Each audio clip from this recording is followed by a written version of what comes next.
Olá, pessoal. Sejam bem-vindos. Acho que é agora, né, liberar o vídeo. Bom, pessoal, sejam bem-vindos a mais uma das lives em comemoração aos 12 anos do Semafauna, né? E dessa vez o grupo em destaque vai ser Herpetofauna, né? E para isso a gente vai bater um papo hoje com o professor Adrian Garda, da Universidade Federal do Rio Grande do Norte. Vou começar apresentando rapidinho o professor e depois passo a palavra para ele. Então, o professor Adrian Garda, ele é biólogo, ele é formado pela UNP, né, tem mestrado em biologia celular pela Unicamp e doutor em zoologia pela Universidade de Oklahoma, nos Estados Unidos, né. Atualmente ele está na Universidade Federal do Rio Grande do Norte e é bolsista produtividade do CNPq, né. E o professor Adrian Garda foi um dos primeiros nomes que a gente pensou para fazer essa live, né, pelo conhecimento e pelo tempo que ele já tem atuando na Caatinga, né, e vem produzindo trabalhos bastante relevantes. Eu acho que é interessante que mais pessoas possam ter acesso a isso, né, e de uma maneira mais leve, né, através de um bate-papo, né. Então, professor, agradeço muito a sua participação por ter aceito, né, e a palavra está contigo. Obrigado, Valdo, é um prazer imenso aí falar um pouco mais sobre a Caatinga, né, e sobre o nosso trabalho aqui com répteis e anfíbios, e sobre o trabalho todo no Nordeste como um todo, né, apesar de eu ter formado em Brasília e ter né, estudado em Campinas e depois nos Estados Unidos, eu cresci vindo para Natal. Meus pais vieram morar em Natal em 1978, né, a gente morou aqui até 84, eu sou de 76, né, então passei os bons doces anos da infância no Nordeste. A gente manteve a casa aqui, que eles construíram quando estavam visitando. Meu pai foi professor visitante da UFRN, da área de comunicação, não era um biólogo. E aí foi muito legal. Eu passei a infância viajando pelo interior do Brasil, de ônibus muitas vezes, grande parte das vezes, né, para vir para a praia, né, então passava aí 2 dias de ônibus viajando pelo interior do Nordeste, né, então é uma paisagem que faz parte aí do meu crescimento mesmo, né, como pessoa. E aí eu comecei a ser biólogo trabalhando lá no Cerrado, né, então sempre tive muito ligado com as áreas não florestais, né. Sim, sim. E foi muito legal ter me estabelecido aqui, né, depois de ter trabalhado na Amazônia, no Cerrado, depois na Amazônia, e depois vim trabalhar aqui. Bom, tem a Mata Atlântica, mas eu voltei logo meus olhos para trabalhar na Caatinga, né? E assim como o Cerrado foi sempre uma região subestimada, né, em função da gente ser margeado dos dois lados por duas das mais biodiversas florestas tropicais do mundo, né. Então, né, quem vinha de fora e quem se criou aqui tinha, né, com toda a razão e com toda a justificativa, o interesse de trabalhar muito, né, com a biodiversidade dessas grandes florestas e com essas áreas inacreditavelmente diversas, né, para a maioria dos grupos, mas não para todos, né. Então, Sim. um exemplo é, se você vai trabalhar com lagarto, é muito mais interessante trabalhar na Caatinga do que trabalhar nas florestas, né. Até porque é mais difícil enxergar qualquer lagarto na floresta, né, bem É, complicado. e boa parte das áreas na Caatinga você vai ter até uma riqueza maior, né? Sim, sim. Não é grande a diferença, mas você vai ter mais espécies de lagartos nas áreas de Caatinga, né? Mas quanto a ver os bichos, né? Eu acho que boa parte do mito da gente ter áreas pouco diversas, né? Só surge daí também, né? Que é muito difícil ver os animais, né? E Exato. boa parte das pessoas, quando a gente trabalha na Caatinga, você começa a mostrar os animais, né, você pega em armadilhas ou em busca ativa, você começa a mostrar os bichos, e as pessoas ficam impressionadas que estão no quintal delas e elas nunca viram. É basicamente isso, né? Inclusive, para mim também, né, foi essa experiência nova, porque eu vim da área de Mata Atlântica, né? Eu sou fruto lá da UESC, lá de Ilhéus, né? Fui orientado do Mirco, e cresci também na Mata Atlântica, né? Então, quando eu comecei a fazer trabalhos na Caatinga, era uma outra realidade, né? Muito distinta do que a gente vê lá na Mata Atlântica, né? E acho que foi um encantamento, assim, à primeira vista também, né? Porque era absolutamente tudo distinto, né, e até em termo temporal, né, quando a gente vai na Caatinga, na época chuvosa, na época seca, são como se fossem dois mundos diferentes, né, então Sim. isso me encantou bastante, é um prazer, assim, trabalhar na Caatinga, né. Sem dúvida, a gente brinca aqui de vez em quando que a gente chama a Caatinga de semiúmido, né? Você podia chamar de semiúmido facilmente, né? Não é só semiárido, é semiúmido também, né? Então é muito legal, né? E tem uma diversidade muito grande. E o que eu acho mais engraçado, né, é que quando a gente fala de Mata Atlântica, ninguém se furta em considerar, né, as partes de grandes afloramentos rochosos, né? Essa região de campos, né, que a gente vê nas regiões mais altas da Mata Atlântica como áreas de Mata Atlântica, né? Mas rapidamente as pessoas entram, né, no bioma da Caatinga e tentam, né, desenhar um círculo em volta das áreas úmidas e tirarem elas do bioma. O que, né, biograficamente falando, não é certo, né? Então, né, as áreas úmidas dentro da Caatinga, mais ou menos úmidas, fazem parte, né, da história do bioma, né? Então você tem desde áreas levemente mais úmidas até áreas muito mais úmidas, né? E desde áreas com... Eu já trabalhei em áreas, inclusive no interior da Bahia, no Raso da Catarina, onde você tem claramente o que era uma floresta úmida, né, que você vê que ela está diminuindo de umidade, vem ao longo do tempo, você vê algumas espécies de plantas, né, que ainda são dependentes de uma umidade um pouco maior, e dependendo do ano, aquilo seca muito mais, né? Então você tem um degradê de umidade, né, dentro da Caatinga, e isso favorece você ter também, né, uma diversidade grande, né, de anfíbios e répteis, né.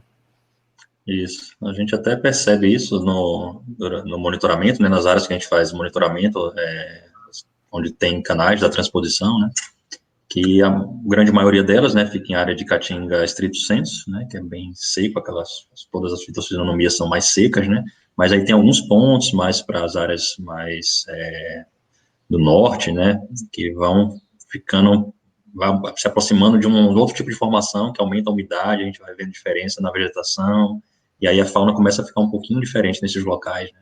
Isso é bem interessante também de ver, esse gradiente, né, como vai mudando. Sim. Bem interessante. E os primeiros trabalhos aqui, imagina, né, em várias das áreas de Caatinga, né, pelo menos com répteis e anfíbios, o grupo que a gente está aqui para falar um pouco mais, a gente trabalha muito com armadilhas de queda ou com busca ativa, né, então busca ativa na floresta a gente acaba vendo mais coisa, né. Se você faz um transecto numa área de Amazônia e vai andando bem devagarzinho, você consegue ver muitos lagartos andando pelo chão da floresta, né, e não é a mesma coisa na Caatinga. Então a gente depende de armadilhagem, né, como a gente costuma falar, né, de colocar, enterrar os baldes, né, os animais caem, aquela coisa toda. Em muitas áreas de Caatinga é impossível fazer isso. Então tem algumas áreas que você tem um chão extremamente pedregoso, você precisa de um trabalho muito grande, né, das pessoas para conseguir enterrar essas armadilhas, você conseguir fazer uma amostragem boa de lagarto. Sapo, você tem que estar no dia certo, na hora certa, para ver os bichos, né? E com água, né? Tem que chover.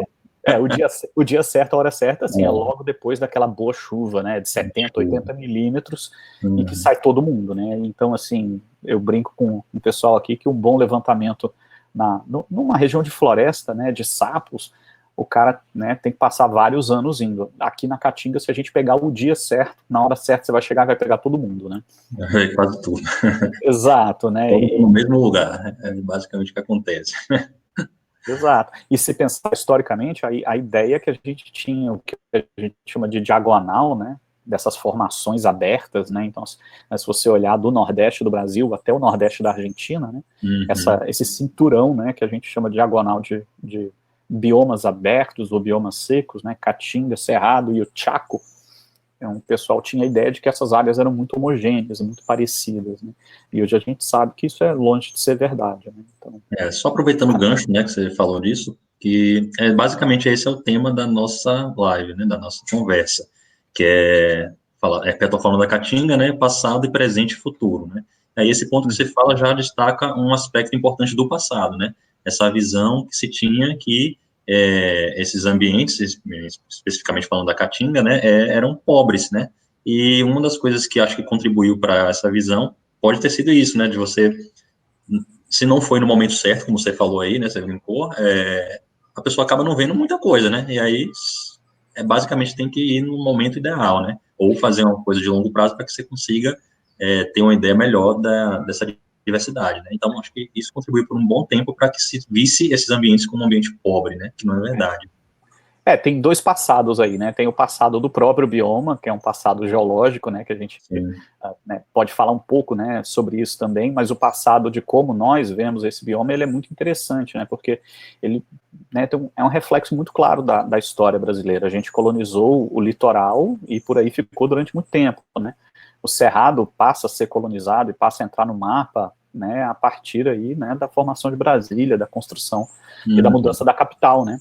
E depois o desenvolvimento da Embrapa, né, da empresa pública que passa a produzir plantas que toleram, né, a região do Cerrado, né, e são passíveis de serem explorados pelo agronegócio, né, a correção de solo, aquela coisa toda, né, aí a gente começa a olhar para o bioma, né, de uma maneira diferente, a gente saiu, né, saiu das nossas grandes cidades, então a gente tem um problema de formação mesmo e de estrutura que a gente não tinha no interior do país, né.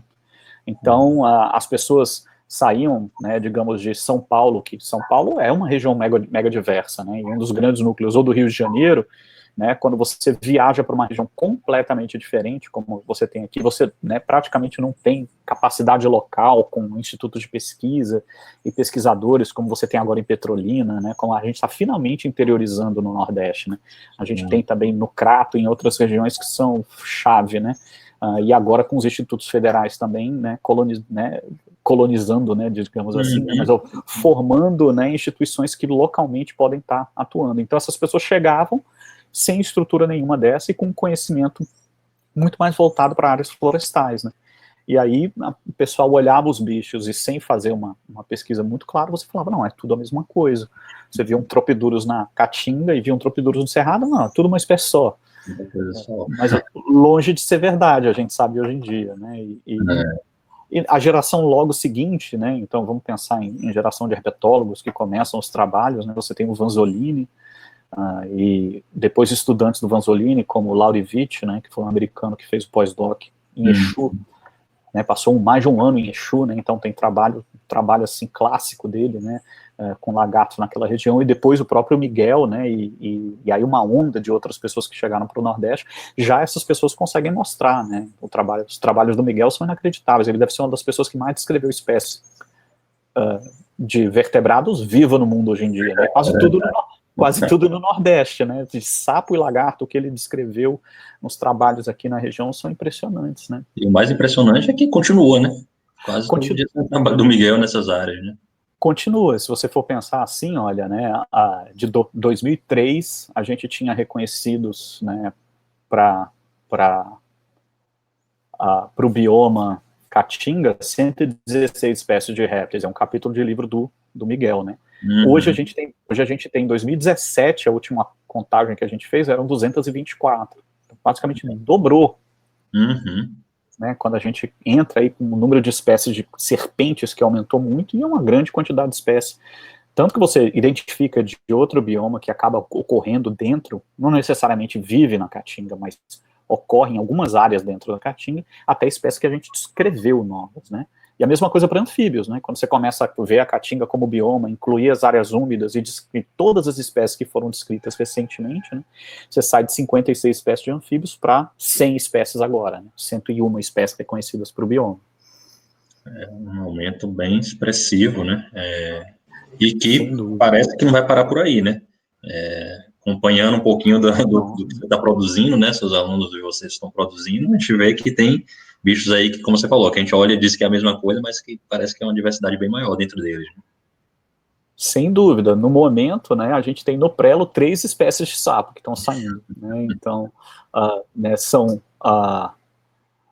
1, 2 para Chapada Diamantina, né, são 2 bichos, um bicho associado, mas são bichos associados com área aberta, né, então tem uma perereca de capacete dessas ali, da região da Chapada Diamantina, espécie irmã de coritomantes, que são esses, são de um trabalho do Ricardo Marques, né, do meu laboratório, doutorado dele, Saramanja com uma espécie de Proceratófilis também, para o norte do Espinhaço, na Bahia, né, e tem outras espécies que não, essas estão assim, os trabalhos já estão sendo aceitos, né, ou estão submetidos, né, já está escrito e feito, e tem uma série de outros que a gente sabe, né, de lagartos também, e outros animais. Então, ainda tem uma caixa preta a ser revelada aí da biodiversidade da Caatinga, né? Não, isso a gente está falando de animais, a gente não está falando de outros grupos agora que está, né, com um trabalho junto com o pessoal do ICNBio e tudo isso, está trabalhando com cigarras, grilos, né, de cavernas. grilos de cavernas. Então, olha só, né, o que a gente não tem desses animais? Microambientes úmidos, né, que estão dentro de um bioma que é semiárido e muito, muito agressivo, e esses animais estão vivendo dentro dessas cavernas, e cada caverna é isolada, então a tendência é que você tenha uma estruturação muito grande, né, e uma diversificação grande, porque eles são como se fossem ilhas ao avesso, né, ilhas dentro da Terra, né, então a diversidade do bioma é enorme, né, à medida que não vai, só para... à medida que vai se mexendo nisso, né, faz mais desdobrando, a gente vai vendo os desdobramentos, né, estava vendo um dos, acho que o recente de vocês agora, com o Dermatonotus, não foi? Teve um bem legal, né? Que também é um bicho que acho que todo mundo, acho que do Brasil, que trabalha na área, né, conhece esse bicho de N lugares, né, Brasil afora, né, e que parecia que era uma coisa só, já não é o caso, né. Pois é, Coisas escondidas ali. não deve ser o caso. Esse daí também eu não estava nem contando como, né, porque a gente ainda está escrevendo, não submeteu, mas esse grupo é muito legal e aí você entra em outro aspecto, né, que além de terem os bichos que são óbvios, né, você olha e fala, não, isso aqui, né, morfologicamente, você olha do lado de fora e você vê que são animais distintos, você começa, né, a analisar no nível genético, e no caso do Dermatonotus, depois desse trabalho que saiu, né, desses bichinhos, a gente fez no nível genômico, então a gente tem dados, assim, de centenas de genes, né, comparando os dois grupos, e estão separados há muito tempo, né. Então, há milhões de anos, né? Então, há pelo menos 3 milhões de anos, 2 milhões e meio de anos, esses grupos não se encontram, e não tem troca de gene há muito tempo. E isso é uma divisão entre Cerrado e Caatinga, né? Na verdade, entre o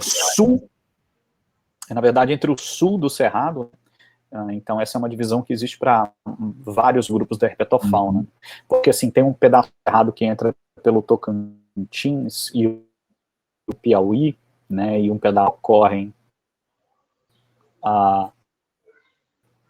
na... Travou. Você tá aí, né?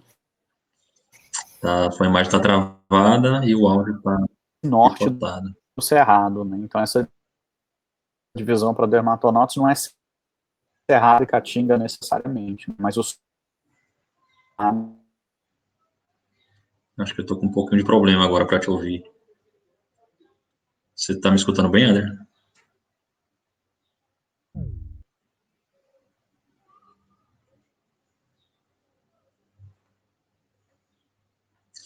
Bom, acho que ele teve um problema de conexão. Vou aguardar para ver se ele entra novamente, né, para a gente continuar a conversa. Ele já está com o link. Talvez tenha tido problema com a internet lá. Vou dar 2 minutinhos, não desligo e começo de novo, ok? Pronto, ele está voltando.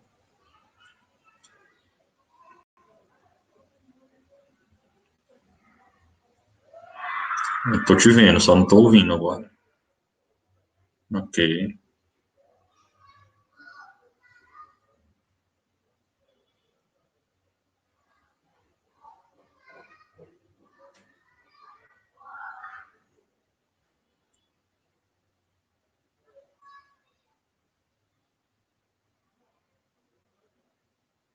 A imagem tá ok, só não escuto.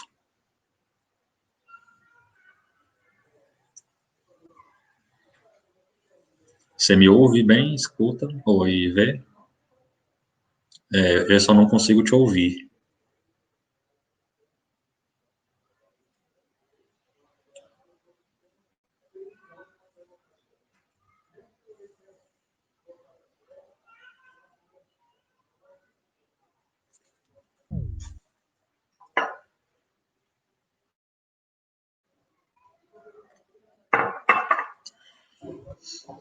Vamos aguardar um pouquinho, ver se ele consegue melhorar a conexão.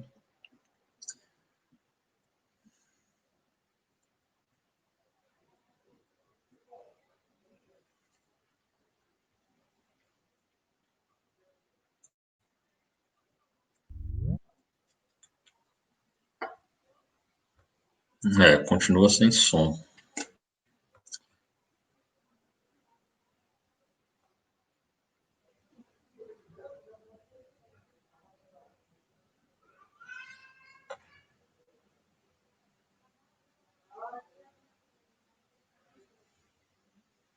O seu microfone na parte de baixo da tela, ele está cortado? Ou está ativo?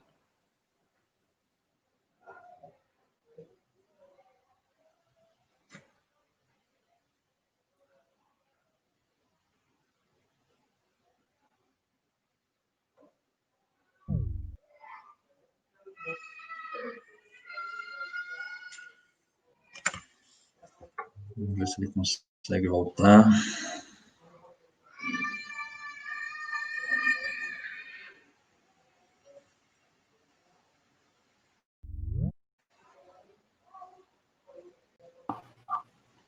E agora, você me escuta?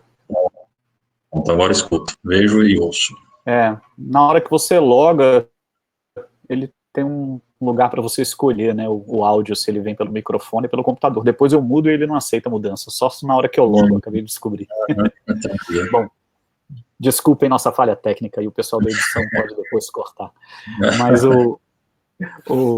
então, né, tem toda essa diversidade, né, e assim, os bichos que ocorrem na Caatinga também muitas vezes são partilhados com o norte do Cerrado, né, então cada grupo tem um padrão um pouco diferente, né, mas no caso desse dermatonautas que a gente estava falando, né, os bichos que entram ali pelo Paraguai, pelo Chaco, né, e pelas regiões do Pantanal, e o sul do Cerrado, subindo por Goiás, né, que ele é um bicho de áreas mais baixas, esses grupos, né, os dados genéticos daquele trabalho que você está falando, né, e os dados que a gente tem produzido posteriores mostram que estão separados há muito tempo, né, e isso tem para vários outros grupos, a gente está vendo, né, e descobrindo uma diversidade, assim, debaixo do capô, né, bem legal, né. Chama bastante atenção, né, porque aqui eu estava conferindo, né, desses trabalhos que vocês estão fazendo, e são espécies que a grande maioria das pessoas meio que ignorou por um bom tempo, né, porque são ditas espécies comuns, abundantes,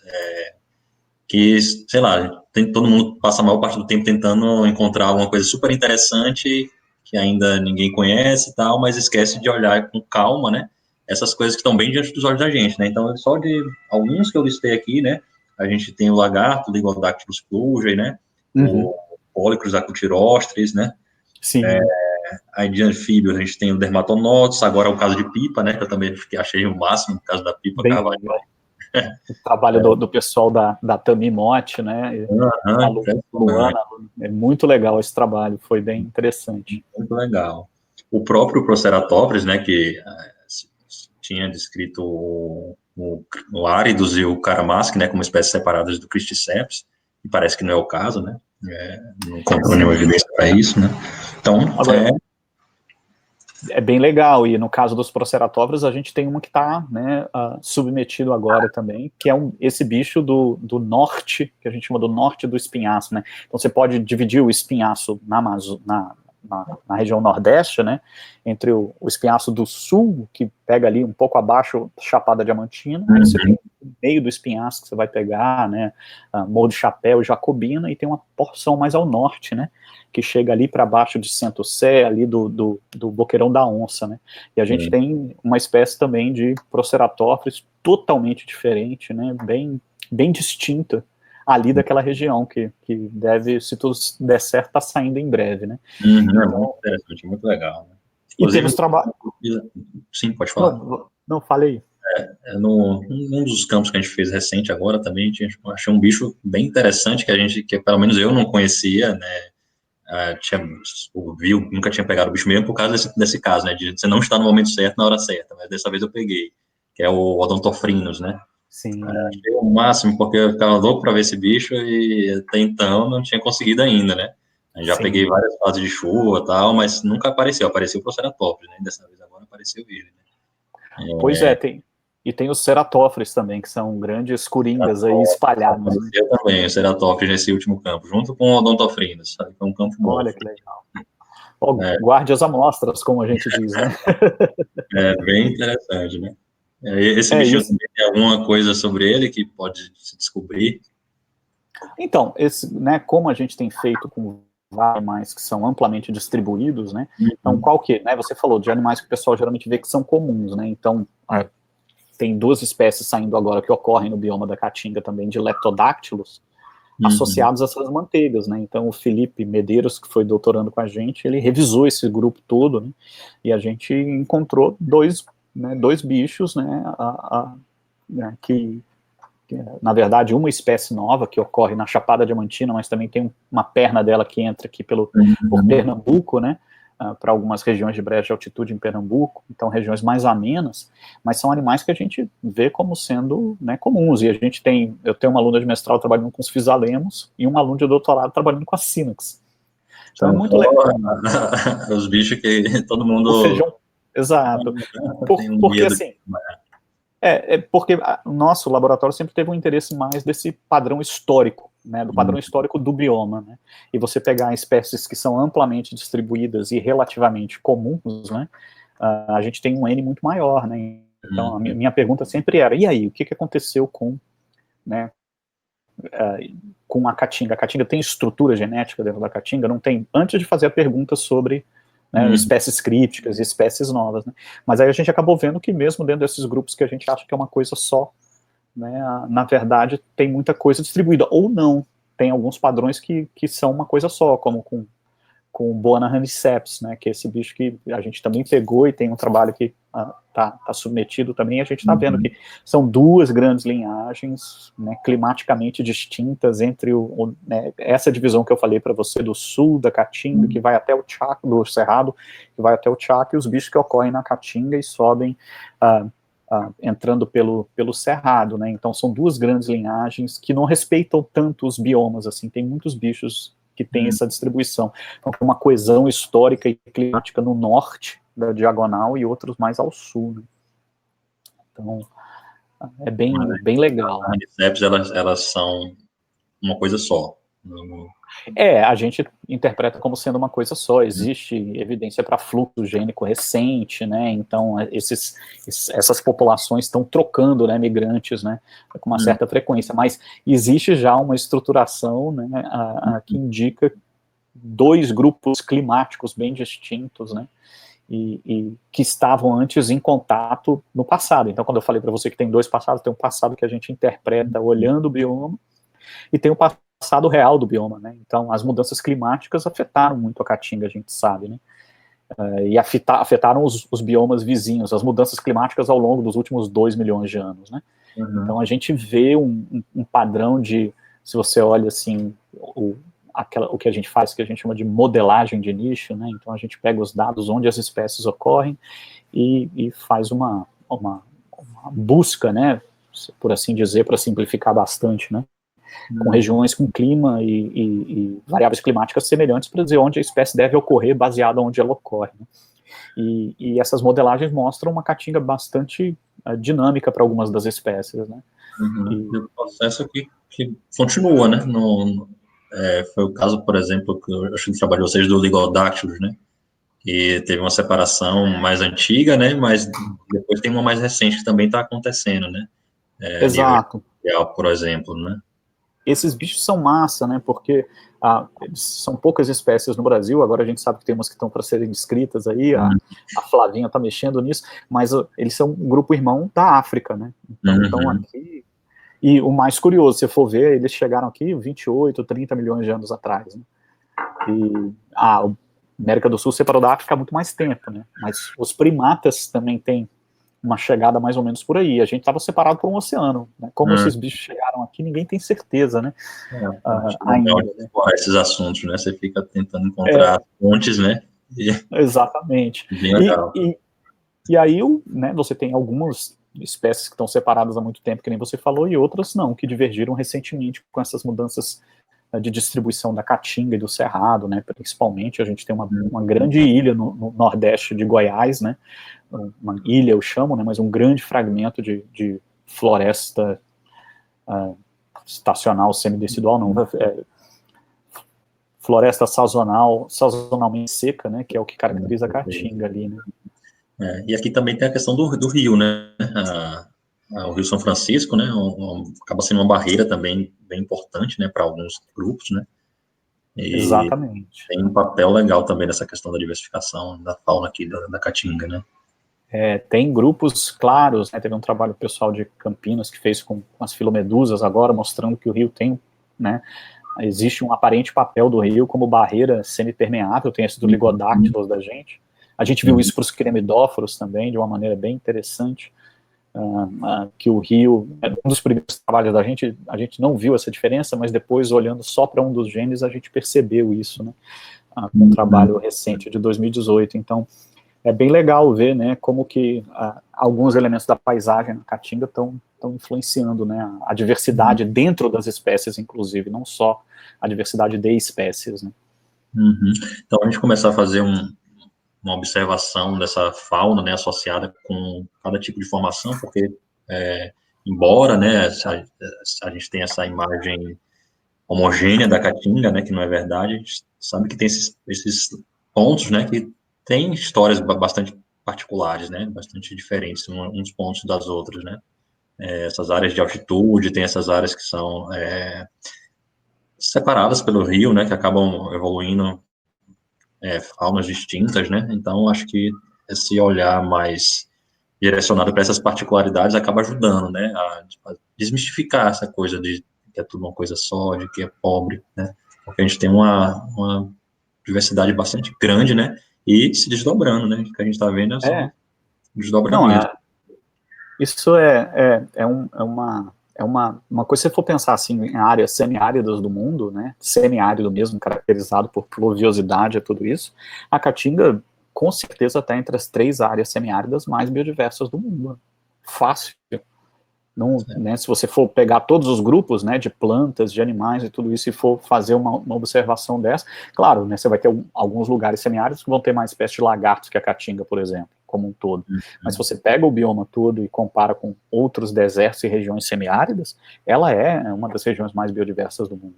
Então a gente tem um complexo de inferioridade por estar se comparando com a Mata Atlântica, né, Corpo? Não faz sentido essa comparação. Vamos ver as áreas semiáridas do mundo, né? E aí, justamente por a gente ter essa influência da Caatinga, da Amazônia e até do Cerrado também, a gente tem um plantel possível de colonizadores, desde o que ocorrem nas margens e acabam entrando dentro do bioma, até outras espécies que acabam, né, você tendo um salto mesmo, né, e uma colonização e uma diversificação aqui dentro a partir de um ancestral de fora. Né?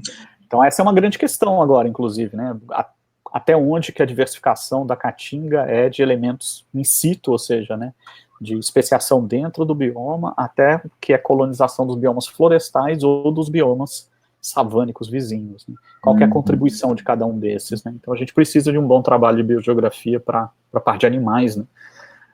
Especificamente de répteis e anfíbios, né, a gente está trabalhando nisso daí também, né, para testar essas. E mais importante ainda, né, que além de a gente tentar desfazer essa imagem, né, do bioma pobre, né, atentar bastante para a questão da conservação, né, porque tem outro trabalho também de vocês, né, do seu grupo, sobre aquela questão, né, vocês mapearam a diversidade genética, né, de alguns elementos da herpetofauna, né, e viu como é que isso está distribuído, por exemplo, dentro das unidades de conservação, né. E aí você tem dados bem preocupantes, né? Você tem 1,5% dessa maior diversidade que está realmente dentro de uma área protegida. Né? E eu acho que boa parte disso se deve em função de se achar que é tudo igual, né? E que não tem tanta coisa. Então, você ter 1,5% protegido é uma coisa preocupante, né? É muito preocupante, né? Porque a proteção, como você falou, é para a gente garantir, ou para a gente tentar garantir, né, que o potencial da espécie para reagir para mudanças e se adaptar evolutivamente se mantenha, né? Então, dentro de uma mesma espécie, a gente tem trabalhos com o pessoal também que são muito legais, de uma pós-doc que estava trabalhando com um grupo lá, com o pessoal da TAMI, né, a Maria Tereza Tomé, e ela está trabalhando, né, com uns sapos super comuns, né, que são, né, que a gente chama de Rhinella granulosa. E já trabalhou com troglodites também, né? Exato, com troglodites e com pleurodema, né, mas com as granulosas, ela apresentou os resultados no Congresso de Herpeto ano passado. Sim. Eu vou até fazer uma promoção do trabalho dela aqui, porque ficou realmente impressionante. E com os dados genômicos, né, o que eles viram? Que existe uma subdivisão dentro do bioma, de acordo que espelha os regimes hídricos. de chuva. Então, os bichos, né, mais ao sul, né, na verdade são 4 grandes divisões, mas principalmente 2, ao norte e ao sul, que a gente sabe que o regime de chuva, né, mais para o norte da Caatinga, ele ocorre em uma época diferente do regime mais ao sul. Então você esperaria, né, que isso refletisse, né, os animais que estão mais ao sul, eles vão reproduzir num momento diferente, né, eles têm que ser uma unidade. E isso está sendo mostrado com dados genéticos, né? Então as respostas às variáveis ambientais são variadas, né, dentro do bioma, e a gente sabe que a Caatinga é provavelmente uma das áreas que vai sofrer mais, né, com mudança climática. Então, a gente tem que compreender isso bem, né, tanto das espécies de baixada, como você falou, como das espécies de altitude. Qual é a tolerância que esses bichos vão ter para a mudança climática? O que a mudança climática vai fazer? Né? Então, pensando em futuro, né, além de pensar no mais importante, que eu acho, que é a gente ampliar o número de grupos que estão trabalhando e dar suporte para esses grupos que estão trabalhando, que nem vocês estão em Petrolina e em outros centros, inclusive menores, tem alguns no Piauí que são muito importantes também, e no Ceará, ainda um pouco mais fraco no Rio Grande do Norte, na Paraíba, mas esses grupos precisam ter força para fazer o quê? O monitoramento, o trabalho de campo de acompanhamento, coisa que nós aqui, a gente, né, nas grandes universidades que historicamente estão na costa, você vai, fica no máximo 1 mês e volta, né? Então a gente precisa que esse monitoramento, esse acompanhamento, para a gente entender a história natural, a diversidade de modos reprodutivos, as diversidades ecológicas, a distribuição e tudo, né? Tantos aspectos de fundamentais para a conservação, né, que dependem desse monitoramento. Né? Exato. Né? E isso acho que para o conhecimento do bioma, né, a participação, no caso aqui do Semafauna, é crucial, né, por essa ser uma área tão grande, né, que abrange essa questão da transposição, né, então essa atuação já há 12 anos, conseguir levantar uma quantidade de dados extremamente grande, né, e acho que, assim, sem comparativo, né, em relação a outros pontos da Caatinga, né, acho que é bem importante esses dados, né, para a formação desse conhecimento, para a geração desse conhecimento, né. E ter o antes e o depois, como vocês têm para alguns grupos, é inacreditável, né? Então, para a fauna aquática, né? Então, eu sei que o professor Sérgio, aqui da UFRN, tem trabalhado também com aspectos da fauna de peixes, né? E vocês estarem acompanhando há tanto tempo, né? E angariando dados em cima de um projeto de infraestrutura que é controverso e audacioso, né? Mas ao mesmo tempo importante, né? Então, como que a gente soluciona esse problema histórico que a gente tem de abastecimento, tanto, né, habitacional quanto para a agricultura, né? Mas isso tem que ser feito de maneira racional, né? E né, dados antes, dados depois, e o acompanhamento, né, o monitoramento do que está acontecendo é dado para a humanidade, né? Não é só para exatamente. É extremamente importante, né? E isso aliado com essa, como você falou, essa pulverização, né, dos pesquisadores por essas áreas do Nordeste, acho que só tem mesmo a ganhar, né, o conhecimento dessa fauna, né. Então teve, sem dúvida nenhuma, assim, além da ampliação das redes de alguns estados tiveram ampliação das redes estaduais universitárias, a gente teve uma implantação crucial, na minha opinião, que são os institutos federais, né, que realmente aumentaram, né, nos últimos 15, 20 anos, e boa parte dos estados tem uma rede agora, estou falando do Rio Grande do Norte, no Ceará e na Paraíba, com certeza, mas eu tenho certeza que na Bahia também.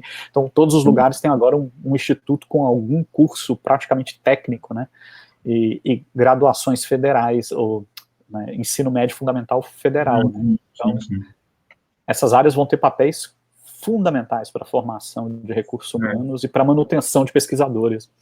Eu acho até que nesse último congresso que teve de Herpeto, né, não sei se você estava nessa reunião, que era apresentando os grupos, né, de cada região, né, aí tinha o do Nordeste, aí mostrou, né, como está a situação agora do Nordeste, né, de pesquisa com Herpeto no Nordeste. Então, foi bem legal, né, que era basicamente concentrado na Bahia, né, na verdade, na parte de floresta, né, Bahia, acho que tinha já para o Rio Grande do Norte também, né, que tem um núcleo forte, né, e para dentro do interior mesmo, da região do Nordeste mesmo, era pouca gente, né, e agora a gente já vê que tá quase todo ponto já tem uma universidade, já tem alguém atuando, né, nesse sentido, é bem legal, né, a gente vê que está crescendo, tá ganhando mais gente, né, e a gente espera que se consiga desenvolver mais, porque vai aumentando a história, né, a graduação, pós-graduação, vai indo mais gente para essas áreas, né, preencher essas lacunas, que já, a gente vê que já estão sendo preenchidas, né.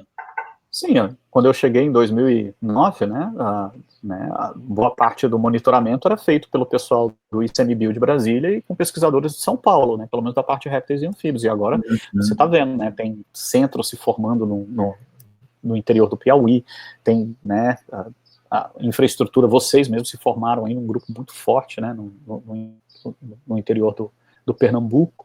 Então, assim, dá para ver, né, essa mudança e essa descentralização é crucial, né, ela é fundamental para o desenvolvimento científico e para o desenvolvimento regional, né, porque é assim que você vai estar formando, né, quando você tem uma formação regional, essa pessoa é a pessoa que vai poder ser empregada por uma secretaria municipal, que vai poder escrever um bom projeto, que vai poder trazer dinheiro para dentro do município, dinheiro federal, dinheiro estadual ou dinheiro de organizações de fora, né, então a capacidade, que eles chamam em inglês de capacity building, né, ou construção de capacidade local, é a chave, né, para a gente conseguir, né, formar corpos técnicos e tomar boas decisões para ativar a economia, né, não estou nem falando, e assim, né, não estou nem falando só de conservação, né, mas assim, de ter um município dinâmico, né, eu acho que se for pensar assim, para a conservação e para o desenvolvimento, que as duas coisas para mim têm que andar juntas, né,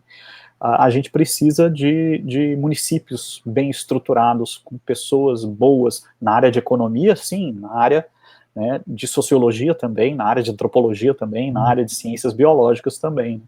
Então, essa formação de capacidade local aqui em Petrolina é um exemplo disso, né, a gente, tipo, eu que sou de fora, né, que nos períodos que eu morei aqui, tenho 4 anos aqui em Petrolina, né, e fui outro dia procurar informação sobre as áreas aqui da cidade, 15 anos atrás. Era um deserto, não tinha nem universidade. Estava olhando próximo de onde eu moro agora, fui olhar uma imagem do Google Earth para ver a paisagem, né, ao redor. 15 anos atrás não tinha universidade. Era quase que desabitado, vários lugares, e hoje nem se compara. Então, é um desenvolvimento absurdo que começou depois da universidade. E antes disso, eu estou te falando, eu vinha passar, né, veraneio em Natal em 1992, 93, de ônibus vindo de Brasília. Cruzava isso aqui. Ô, rapaz, era aquela brincadeira, era meio-dia, o pessoal começava a gritar, né, fecha a janela que é hora do almoço, né, que a gente ia comer a farinha, né, no saco com frango, e você tá ventando dentro do ônibus, ninguém consegue comer, né. Então, fiz várias viagens dessas. É uma modificação importante mesmo, que a chegada de uma universidade promove, né, na região. Promove, né? Inacreditável. E fazendo um gancho com essa questão mesmo da conhecimento da herpetofauna local para futuro, né, então estaria atrelado com essa distribuição de desenvolvimento de mais centros de pesquisa, de estudo ao longo na região Nordeste, nessas áreas de Caatinga. Sem dúvida, né, eu acho que, assim, uma das coisas que a gente tem várias escalas, né, então, que nem eu falei, tem uma escala mais de pesquisa, que eu acho que é fundamental a gente pensar em estar produzindo ciência para entender como que a mudança climática vai afetar, então, quais são as tolerâncias térmicas dos sapos e dos lagartos, quais são as tolerâncias hídricas, né, então tem todo um campo agora que está entrando mais forte com fisiologia, ecofisiologia, né? Então a gente está começando a estudar outras coisas, mas ao mesmo tempo a gente precisa, né, democratizar mais, né? Eu acho que isso é crítico no sentido seguinte, né? Com aves a gente tem uma legião de pessoas que observa aves, né? Mas a nossa ciência cidadã com a herpetofauna não é tão simples, né? As pessoas não pagam viagens internacionais para ir observar anfíbios ainda, não sei porquê, né, mas deveriam. Deveriam, com certeza. Então, além da gente ter novos centros universitários, a gente precisa de uma articulação com as escolas, né, então, de certa forma, os institutos federais têm a parte de ensino médio, né, principalmente ensino médio, né, que supre uma das grandes necessidades municipais, né, mas a gente precisa de escolas mais fortes, escolas que tenham um papel, né, de ciência cidadã maior, né? Então eu vejo assim, pensar de futuro para répteis e anfíbios seria fundamental a gente ter pequenas coleções didáticas em determinadas universidades que auxiliem as pessoas a reconhecer, né, o básico. Começa com cobra peçonhenta, né, que é uma coisa de interesse social muito importante, né?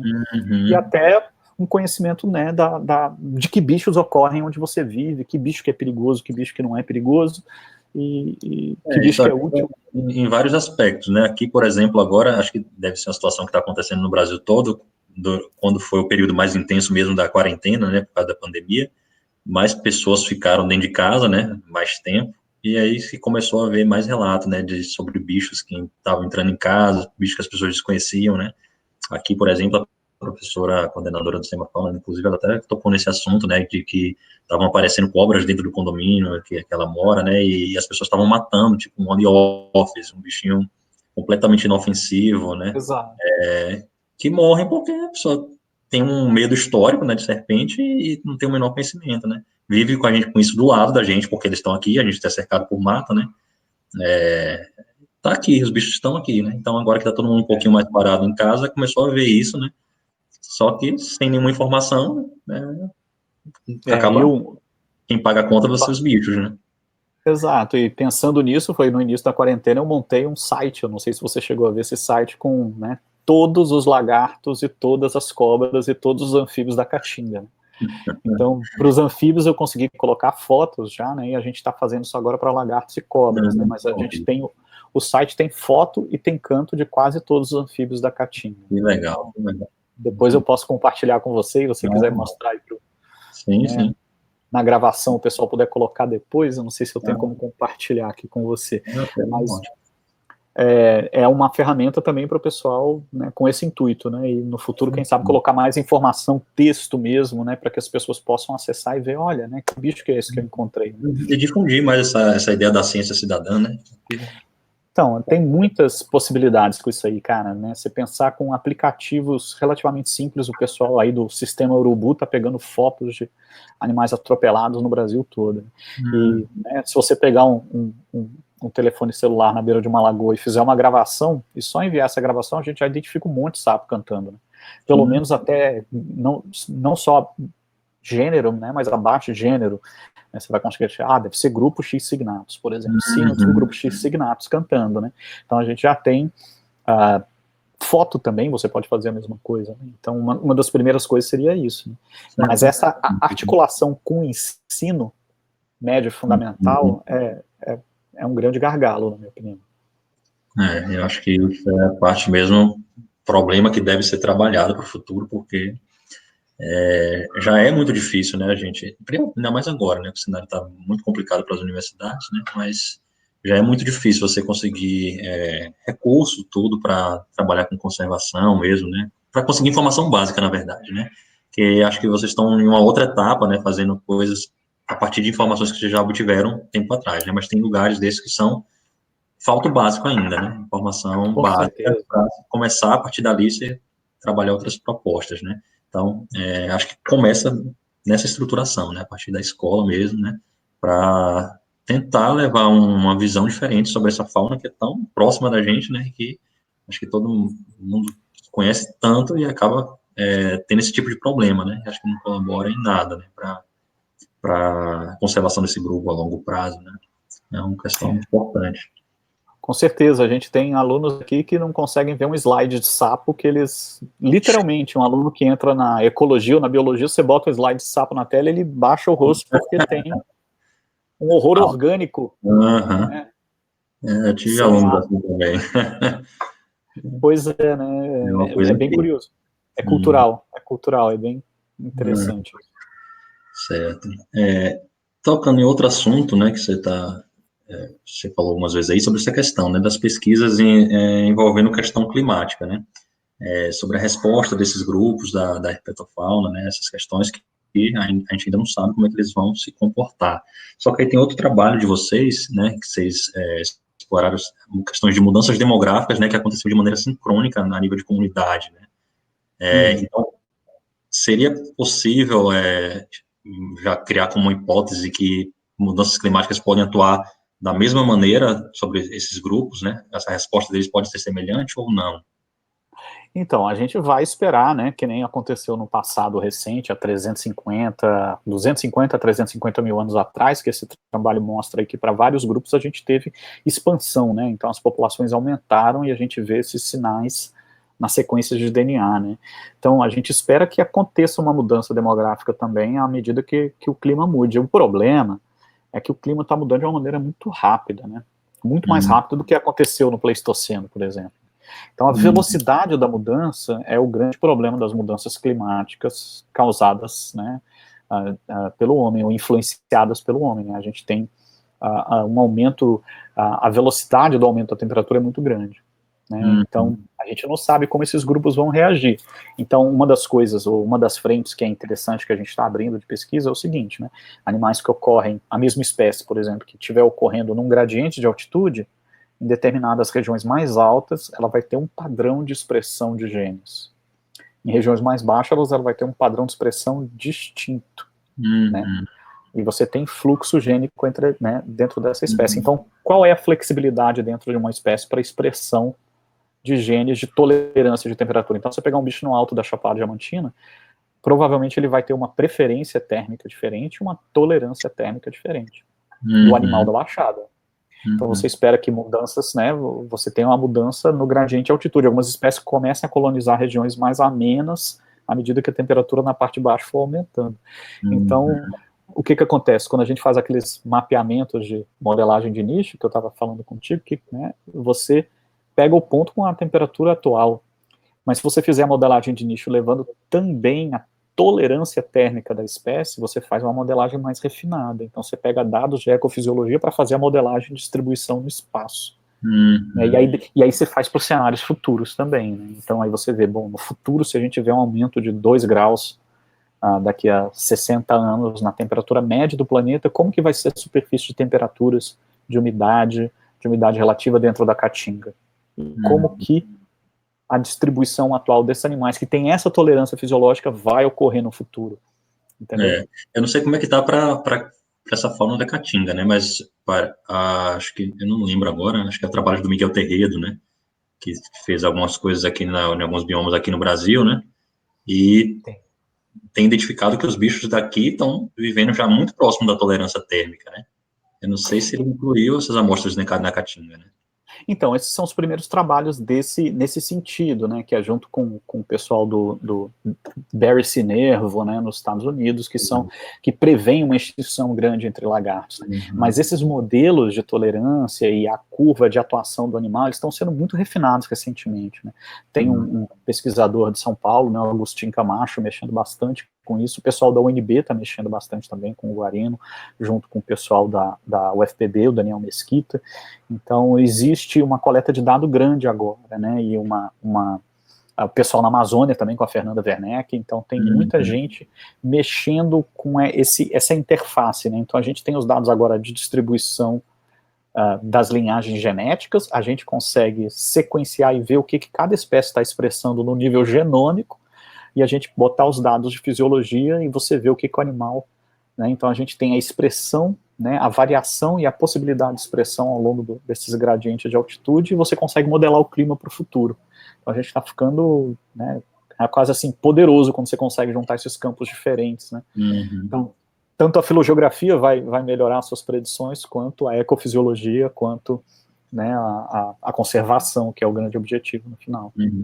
Então, o cenário que a gente tem hoje para Caatinga, né, considerando essas pesquisas que estão em andamento, que já são, a gente pode dizer que são pesquisas de futuristas mesmo, né, já está abordando no nível genômico, já está com outro tipo de qualidade de material, né, se trabalhando com isso, a gente consegue já preencher, né, essa lacuna, principalmente em relação à questão da diversidade, né, que a gente está vendo que está se desdobrando, né, em espécies, né, e vocês estão dando um passo a mais, né, que além de descobrir, né, sobre essa diversidade, revelando essa diversidade, né, como que isso vai estar daqui a algum tempo futuro, né, diante do cenário de modificação, né.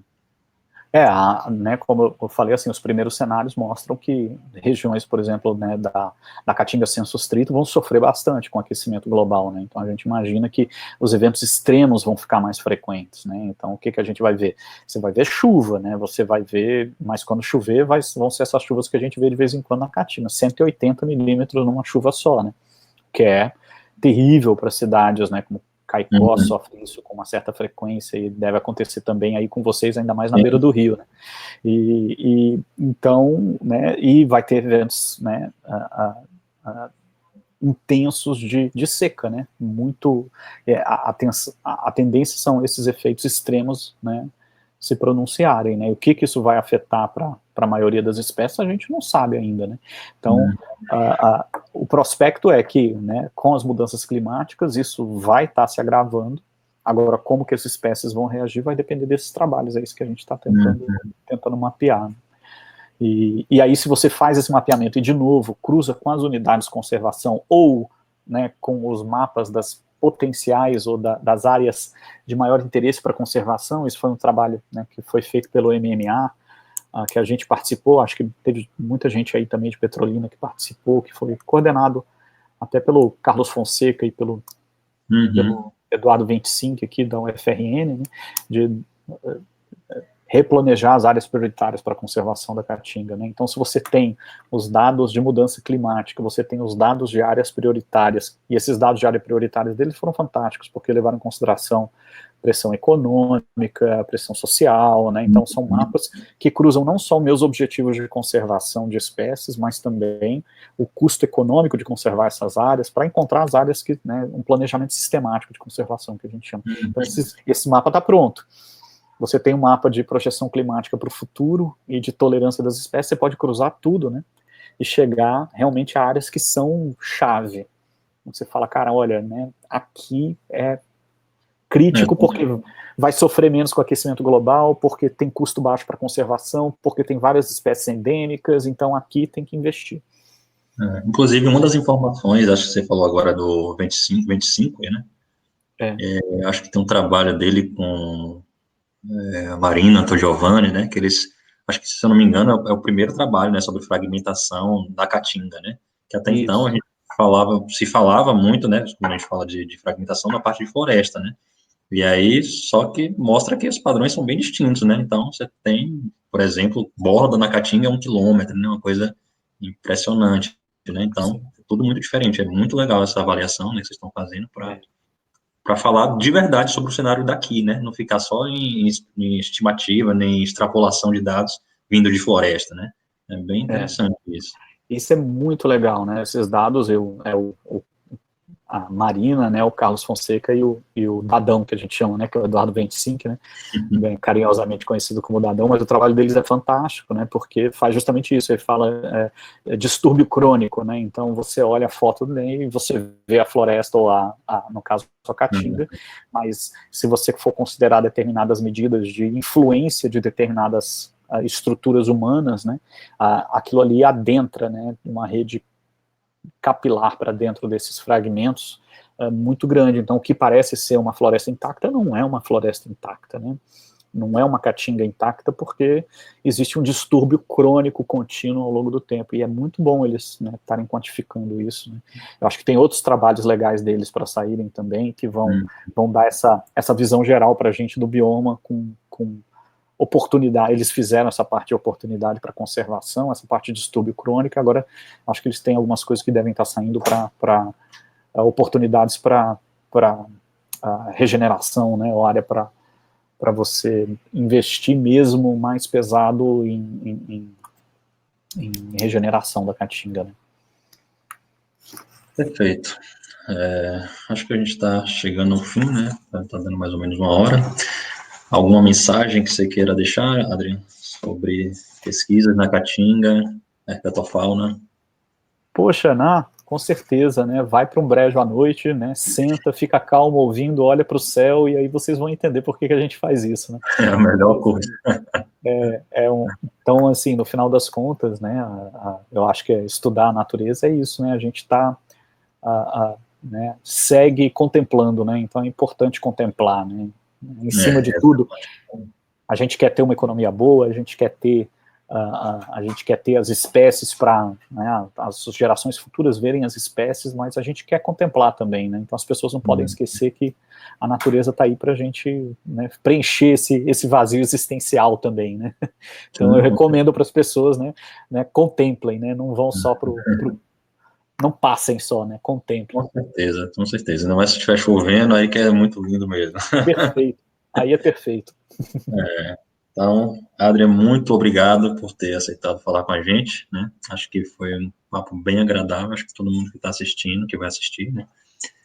Com certeza vai aproveitar muita informação, né? Então, poxa, obrigado demais pelo convite. Nós que agradecemos. E aí vamos ver se da próxima vez que eu passar por aí, eu só passo de passagem em Petrolina, é complicado, né? Tô indo para Chapada, tô voltando da Chapada, então tô indo para o campo no Piauí, né? As 2 últimas vezes que eu passei por aí, ver se eu consigo. Está convidado para fazer uma visita a gente aqui, conhecer o Semafauna, essa estrutura, a gente que é bem legal. Né? Legal. Vamos combinar. Tá, João, então. Muito obrigado, Adriano. Até a próxima. Valeu. Tchau, tchau. Tchau.